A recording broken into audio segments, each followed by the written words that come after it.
Hello students, welcome to A to Z পরীক্ষা। তো এর আগের দিন আমরা ডাব্লিউবিপি এসআই মেইনস এর জন্য এমসিকিউ মানে শর্ট কোশ্চেন যেগুলো আর কি, কোশ্চেন অ্যান্সার 1 নম্বরে 20টা, মানে কেপিএসআই এর প্যাটার্ন যদি আমরা ফলো করি সেই হিসেবে যেটা আসে সেটা কিন্তু আমরা করেছিলাম এবং বলেছিলাম তারপরেরটা তোমাদেরকে এরপরে নেক্সট ডেতে করাবো। তো তারপরে যে প্রশ্নগুলো ছিল সেগুলোর প্যাটার্ন ছিল হলো 5টা থাকবে, এক একটাতে 2 মার্কস করে। তো সেরকম ভাবে আমি 5টা প্রশ্ন সাজিয়েছি, এগুলো করব এবং তারপরে যে বড় প্রশ্ন আসে সেটা কিভাবে কি লিখতে পারো, কিরকম ভাবে আমি একটা স্যাম্পল অ্যান্সার দেখিয়ে তোমাদেরকে কিন্তু বলে দেবো। তো দেখো এখানে প্রথম প্রশ্ন আজকের কি বলেছে, জাতিসংঘ কত সালে প্রতিষ্ঠিত হয় এবং এর সদর দপ্তর কোথায় অবস্থিত। ঠিক আছে, তাহলে দুটো প্রশ্ন রয়েছে এখানে, অ্যান্সার তাহলে কিভাবে লিখবো? প্রথমে এরকম ভাবে একটা বক্স করতে পারো।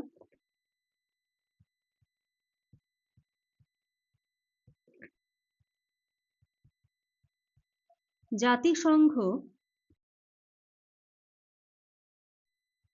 1945 সালের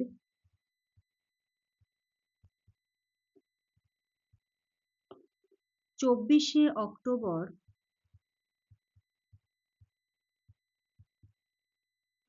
প্রতিষ্ঠিত হয়।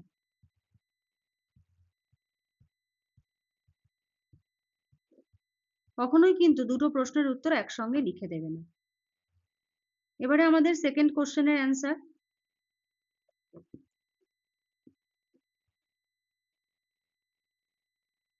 দুটো বক্স দিলাম, বলেছে যে এর সদর দপ্তর কোথায় অবস্থিত, তাহলে কি লিখবো?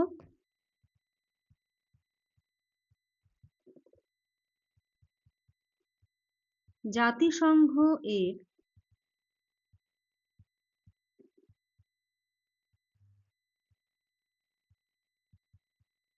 সদর দপ্তর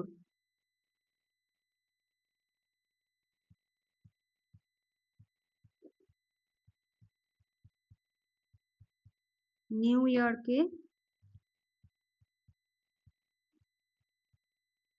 অবস্থিত। ঠিক আছে, সেকেন্ড প্রশ্ন, ভারতীয় সংবিধানে মোট কতগুলি মৌলিক অধিকার আছে, এগুলোর মধ্যে শিক্ষার অধিকার কোন ধারায় রয়েছে? এখানেও দুটো প্রশ্ন।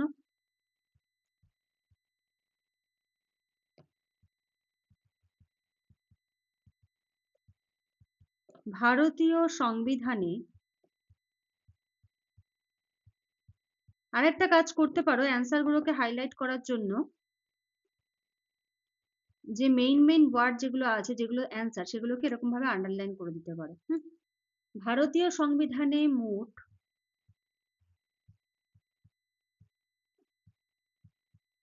6টি মৌলিক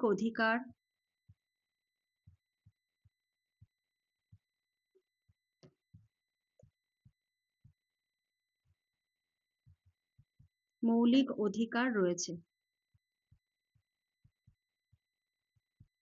ডান।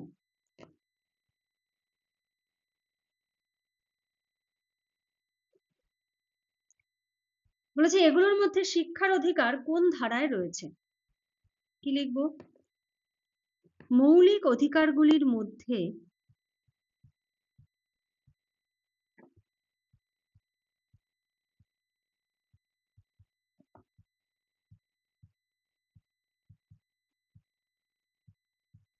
মৌলিক অধিকারগুলির মধ্যে শিক্ষার অধিকার মানে রাইট টু এডুকেশন 21-এর ক ধারা, এটা ইংলিশটা লিখে দেবে, কারণ ধারার থেকে আর্টিকেল টার্মটার সঙ্গে আমরা বেশি পরিচিত, তাই না? 21A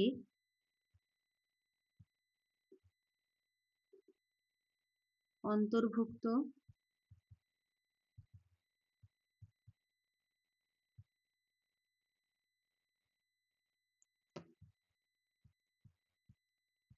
রয়েছে। দ্যাট নাম্বার 3 বলেছে 1740 সালে পেশোয়া বালাজি বাজিরাও ভারতের কোন অঞ্চলে সর্বোচ্চ প্রভাব বিস্তার করেন?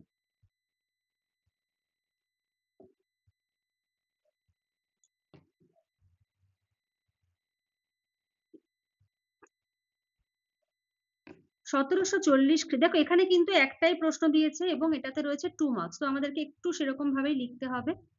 তাহলে কি লিখবো?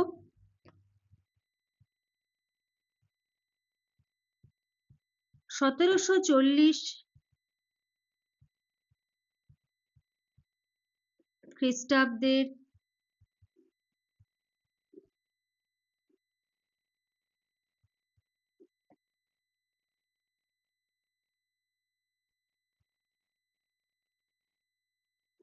পেশোয়া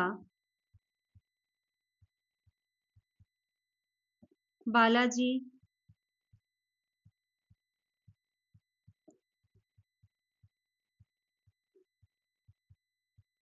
বাজিরাও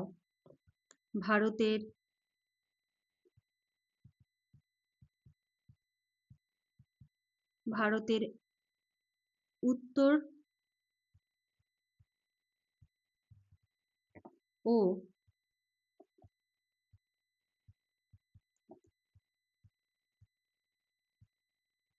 উত্তর পশ্চিমের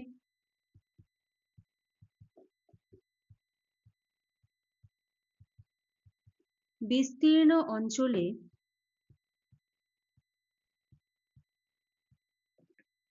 সর্বোচ্চ প্রভাব বিস্তার করেন।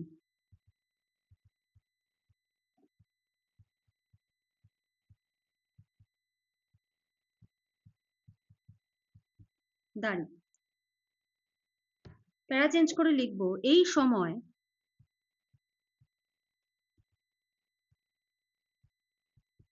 এই সময়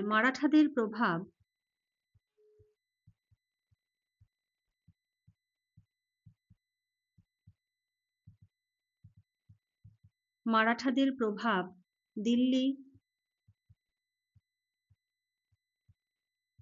রাজপুতানা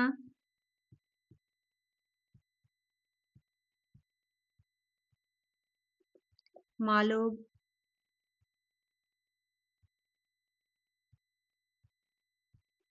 গুজরাট পাঞ্জাব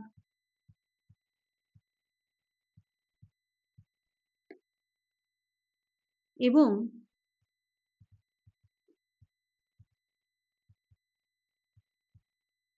সিন্ধু নদ পর্যন্ত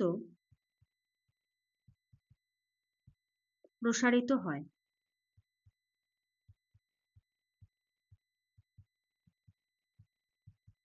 আমাদের কতটা প্রসারিত হয় সেটুকুই চেয়েছে, এবার এই প্রসারণের ফলে কি ঘটে না ঘটে এগুলো আমাদের লেখার কিন্তু কোনো রকম কোনো প্রয়োজন নেই, যেটুকু চেয়েছে সেটুকু উত্তর। কোন অঞ্চলে সর্বোচ্চ প্রভাব বিস্তার করে। পরের প্রশ্ন, ব্রহ্মপুত্র নদীর উৎস কোথায়, এটি কোন কোন দেশে প্রবাহিত হয়েছে?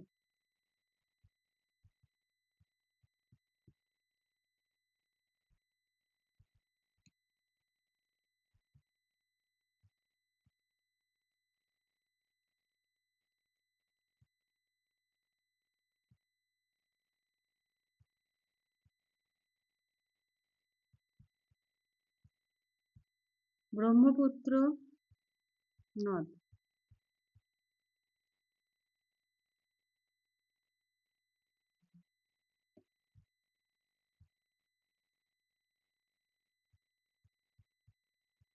তোমরা তো আর কালি ইউজ করতে পারবে না। উৎস,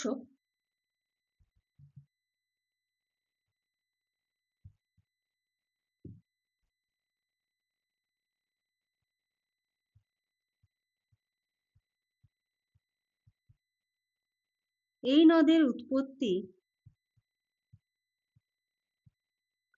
মানস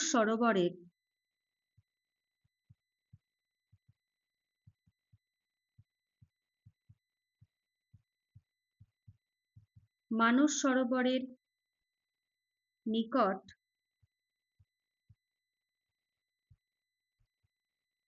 কৈলাস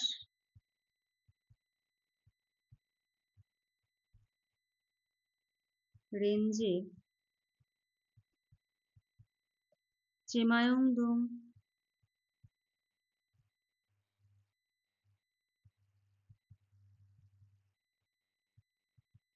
চেমায়ং-দুং হিমবাহ থেকে।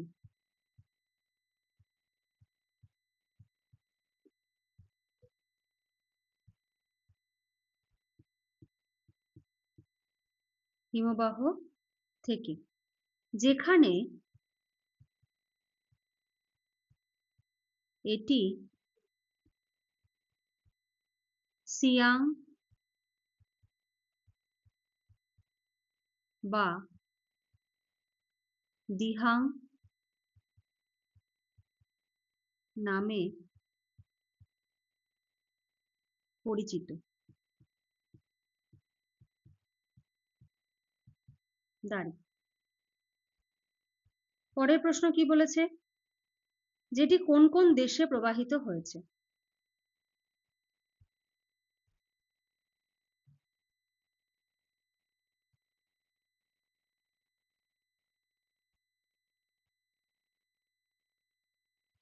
ব্রহ্মপুত্র নদ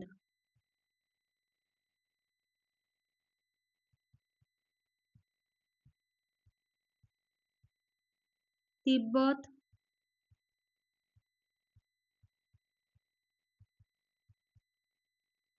ভারত ও বাংলাদেশের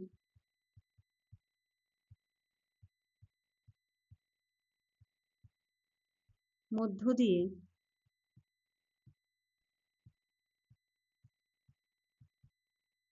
প্রবাহিত হয়েছে।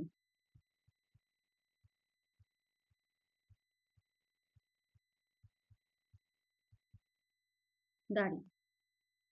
এবার যেহেতু 2 মার্কস রয়েছে, এটুকু লিখলেও হয়, কিন্তু আমরা আরেকটু এটাকে এক্সপ্লেন করে দেব। তিব্বতে প্যারা চেঞ্জ করে লিখব, তিব্বতে এটি সাংপো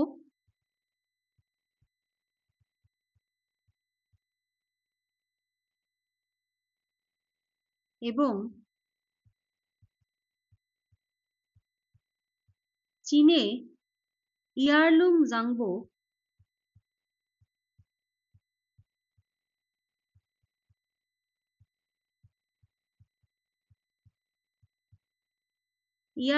জাংবো নামে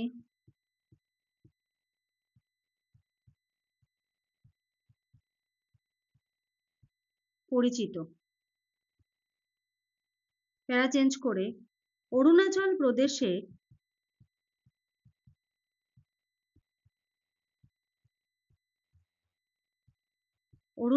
প্রদেশে প্রদেশের সাদিয়া শহরের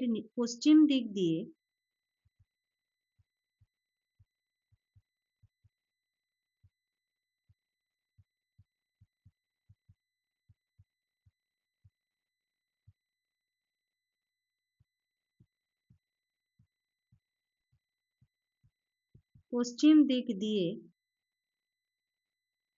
এটি ভারতে প্রবেশ করে।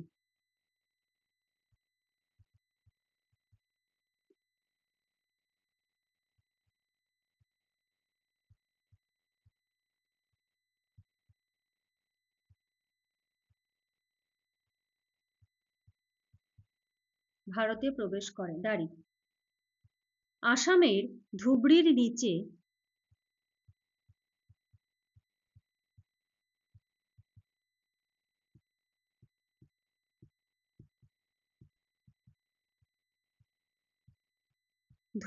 নিচে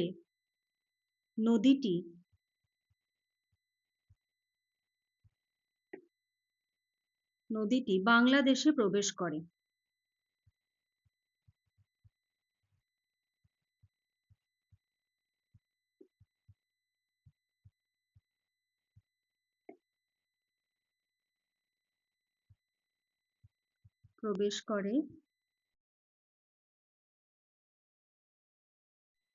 যমুনা নামে।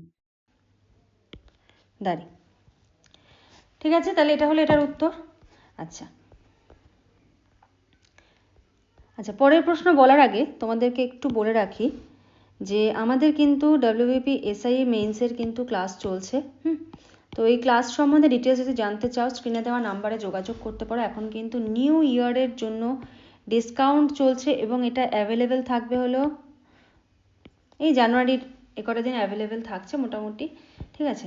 এখনও ডেটটা ওটার ফিক্সড নেই, মোটামুটি 20 জানুয়ারি ধরে রাখো।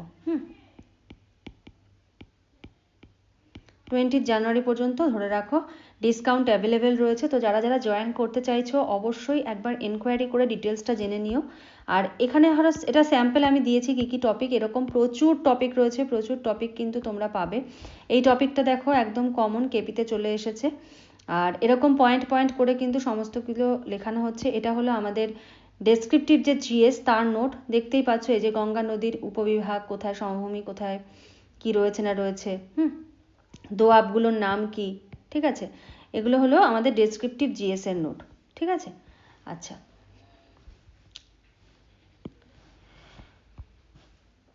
আরেকটা নোটও তোমাদের দেখাবো, একটু ওয়েট করো, এটা করে নিই। জাতিসংঘের নিরাপত্তা পরিষদের স্থায়ী সদস্য সংখ্যা কত? এদের মধ্যে কোন কোন দেশ রয়েছে? নাম্বার 5।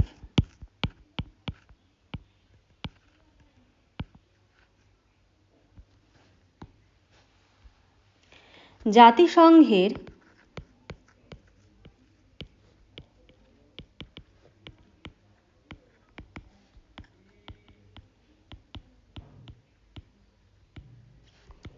নিরাপত্তা পরিষদের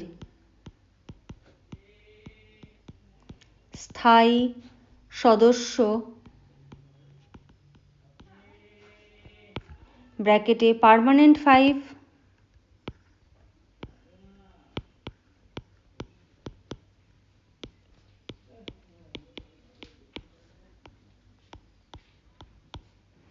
পার্মানেন্ট 5,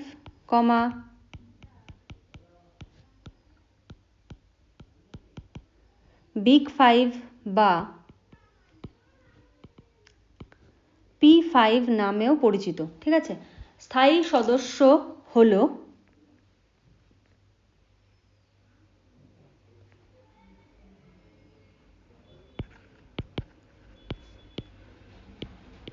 পাঁচটি সার্বভৌম রাষ্ট্র,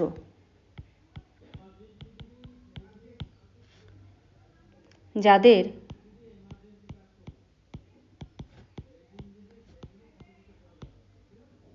1945 সালের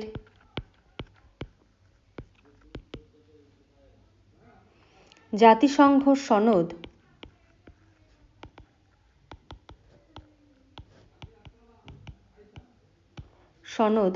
জাতিসংঘ নিরাপত্তা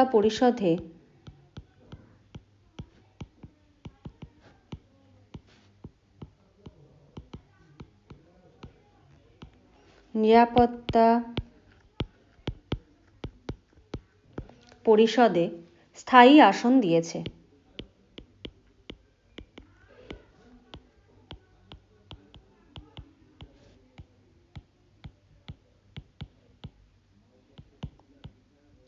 ঠিক আছে, দেখো এখানে যদি তো লেখো যে স্থায়ী সদস্য সংখ্যা 5টি, এরকমও অনেকে লিখবে, এরকম ডিটেলসেও অনেকে লিখবে। তো যখন এখানে 1 মার্কস যদি থাকে, এবার কোনো এক্সামিনারের মনে হলো শুধু 5টি লিখেছে আর কিছু লেখেনি, হাফ দিয়ে দিই, দিতেই পারে, কারণ এক্সামিনারের ওপরে তো আমরা কিছু গিয়ে বুঝতে পারবো না, না। চলো পরের প্রশ্ন দেখো কি বলেছে। সার্কেল করলাম, স্কোয়ার হয়ে গেল। আচ্ছা, পরের প্রশ্ন বলেছে কি, এটার সঙ্গে যে এদের মধ্যে কোন কোন দেশ রয়েছে, তাহলে কি লিখব? জাতিসংঘ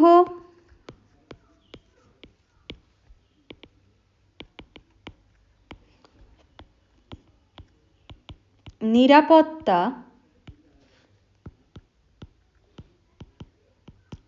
পরিষদে অন্তর্ভুক্ত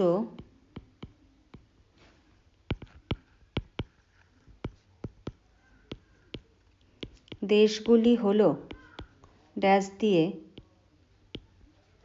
চীন,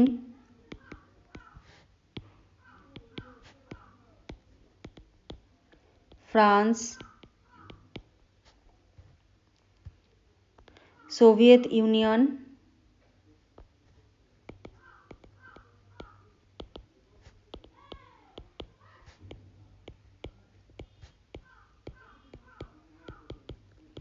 সোভিয়েত ইউনিয়ন, যুক্তরাজ্য,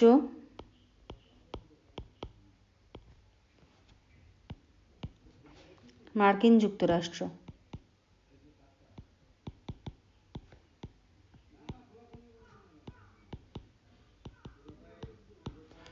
ঠিক আছে, এই কটা হলো সদস্য।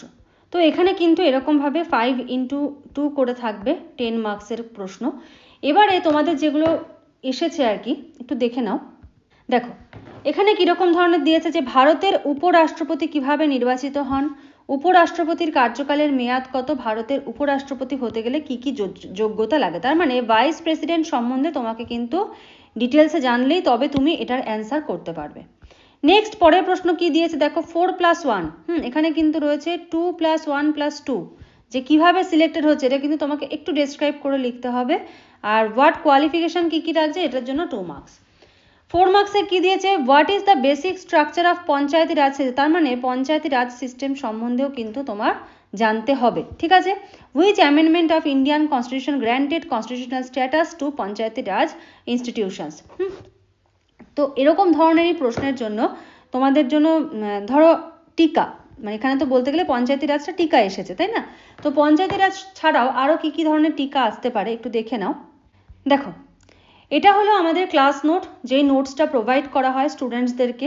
হ্যাঁ দেখো সিটিজেনশিপ, নাগরিকত্ব, নাগরিকত্ব বিষয়ে কি কি প্রশ্ন আসতে পারে এরকমভাবে কিন্তু প্রশ্ন উত্তরগুলো প্রোভাইড করা হচ্ছে। এবং দেখো এই যে নাগরিকত্ব টিকা, এবার নাগরিকত্ব টিকাটা যদি জানা থাকে তাহলে এর ভেতর থেকে যে প্রশ্নই দিক, যে নাগরিকত্ব বলতে কি বোঝায়, নাগরিকত্বের মাধ্যমে একজন ব্যক্তি কি কি জিনিস লাভ করে, নাগরিকত্বের উৎস কোথা থেকে নেওয়া হয়েছে, হয়তো পার্ট পার্ট করে প্রশ্ন দিল যে নাগরিকত্বটা কোন জায়গা থেকে নেওয়া হয়েছে বা নাগরিকত্ব সম্বন্ধে লেখো। তারপরে নাগরিকত্ব সংক্রান্ত ধারাগুলো কি কি রয়েছে, ঠিক আছে, সেগুলো একদম সব লিস্ট করে দেওয়া রয়েছে। নাগরিকত্ব আইন কবে হয়েছে, হ্যাঁ সিটিজেনশিপ অ্যাক্ট। তো এই সমস্ত কিছু কিন্তু একটা ইনফরমেটিভ ওয়েতে কিন্তু তোমাদেরকে এই নোটসগুলো প্রোভাইড করা হচ্ছে। আর এরকমভাবে কিন্তু তোমাদের তৈরি করতে হবে বড় প্রশ্ন। নেক্সট যে ক্লাস থাকবে সেখানে আবার কিন্তু আমরা 20টা শর্ট কোশ্চেন নিয়ে চলে আসব এবং তার সাথে চেষ্টা করব এই বড় প্রশ্নগুলো যাতে একবারে একটা সেটের মধ্যেই করিয়ে দেওয়া যায়। তো আজকের মতো শেষ করছি, আমাদের ক্লাস চলছে। এই ক্লাস সম্বন্ধে যদি কেউ জয়েন করতে চাও বা ডিটেলস জানতে চাও স্ক্রিনে দেওয়া নাম্বারটায় যোগাযোগ করো, কারণ নিউ ইয়ারের জন্য স্পেশাল ডিসকাউন্ট কিন্তু এখন চলছে। তো চলো আজকের মতো এইটুকুই, থ্যাংক ইউ।